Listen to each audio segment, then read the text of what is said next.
ಪ್ರಧಾನಮಂತ್ರಿ ಘರ್ಕುಲ್ ಆವಾಸ್ ಯೋಜನೆಯಡಿ ನಿಪಾನಿಯ 600 ಫಲಾನುಭವಿಗಳಿಗೆ ಘರ್ಕುಲ್ ಆಶ್ರಯ ಸಿಗಲಿದೆ.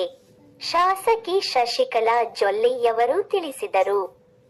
ನಿಪಾನಿ ನಗರದಲ್ಲಿ ಪ್ರಧಾನಮಂತ್ರಿ ಆವಾಸ್ ಯೋಜನೆಯಡಿ 133 ಕೋಟಿ ವೆಚ್ಚದಲ್ಲಿ ನಿರ್ಮಿಸಲಾಗುತ್ತಿರುವ G+2 ಮಾದರಿಯ 2052 ಮನೆಗಳ ನಿರ್ಮಾಣವು ಪ್ರಸ್ತುತ ಶಶಿಕಲಾ ಜೊಲ್ಲೆಯವರು ರಾಜೀವ್ ಗಾಂಧಿ ಘರ್ಕುಲ್ ಯೋಜನೆಯ ಕಾರ್ಯನಿರ್ವಾಹಕ ಇಂಜಿನಿಯರ್ ಆನಂದ್ ಮತ್ತು ಅಧಿಕಾರಿ ವಿನಯ್ ಕುಮಾರ್ ಹಾಗೂ ಛಾಯಾ ಜೊಲ್ಲೆಯವರು ನಗರದ ವ್ಯಾಪ್ತಿಯ ಘರ್ಕುಲ್ ಯೋಜನೆ ಸ್ಥಳಕ್ಕೆ ಭೇಟಿ ನೀಡಿ ಪ್ರಗತಿ ಪರಿಶೀಲನೆ ನಡೆಸಿದರು.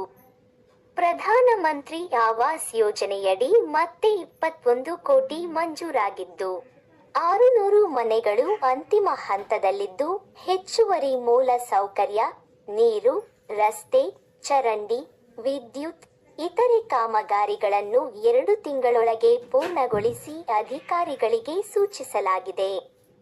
ಉತ್ತಮ ಗುಣಮಟ್ಟದ ಕೆಲಸ ನಡೆದಿದ್ದು, ನಾನು ಭರವಸೆ ನೀಡಿದಂತೆ ಶೀಘ್ರದಲ್ಲಿಯೇ ಮನೆಗಳನ್ನು ನಿರ್ಮಿಸಿ ಫಲಾನುಭವಿಗಳಿಗೆ ನಿವೇಶನಗಳನ್ನು ಹಸ್ತಾಂತರಿಸಲಾಗುವುದು ಎಂದು ತಿಳಿಸಿದರು.